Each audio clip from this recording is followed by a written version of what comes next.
Kung pinapanood mo 'to, ibig sabihin nangyari na ang dapat mangyari. Tapos na ang lahat. Hindi ako humihingi ng tawad at lalong hindi ako nagtatago. Gusto ko lang malaman mo kung bakit. 3 taon na mula nang pinatay ang asawa ko. Walang bakas ng sapilitang pagpasok sa bahay. Walang saksi, walang suspect. Pero bago siya namatay, nakapag-text siya sa akin ng isang pangalan. Jay. Wala kaming kilalang Jay. Walang records, walang muka.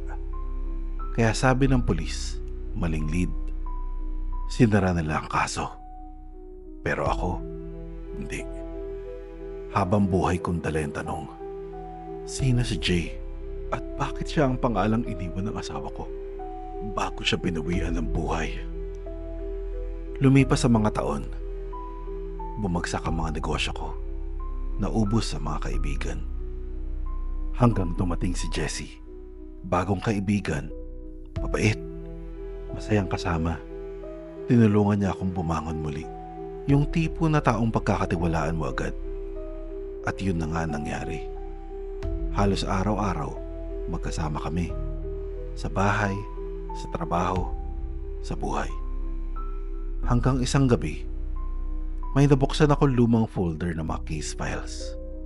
May tape. Ang laman, kuha ng harapan ng bahay namin. May napadaan na taong parang pamilyar ang itsura.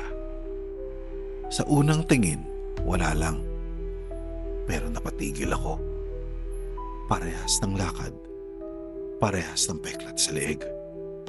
Hindi siya si Jessie. Siya si Jay.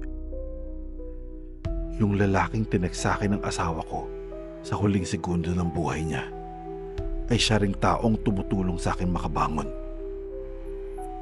Hindi lang pangalan ang pinilitan niya. Ginawa niya akong project. Ginawa niya akong souvenir. Ginawa niya akong tropeyo ng pagkatalo ko. Kaya bumawi ako. Walang sigaw. Walang galit. Ginapos ko siya.